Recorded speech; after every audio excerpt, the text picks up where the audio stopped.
Welcome to LambdaX Analytics.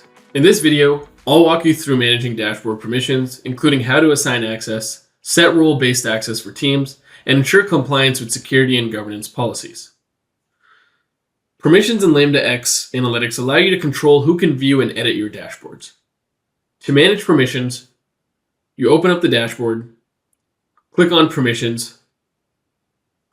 You can enable it to either be private or public, and you can select the team that needs access due to relevant information.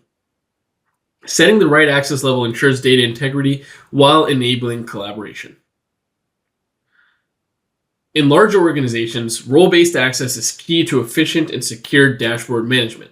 LambdaX allows you to define access based on roles such as PMO, full access to contract performance dashboards, legal team, access to compliance and clause analysis dashboards, finance team, access to revenue, and opportunity tracking dashboards.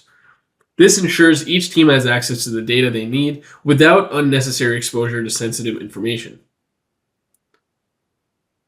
To maintain compliance with security policies, LambdaX provides governance controls such as role-based restrictions, which prevent unauthorized data access, audit logs, which track all imports, exports for dashboard and widget creation.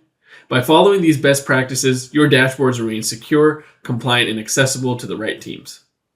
That's a quick guide to managing dashboard permissions. In LambdaX Analytics, for more tutorials, check out our other training videos. Subscribe to our channel for updates and best practices. Thanks for watching and happy analyzing with LambdaX.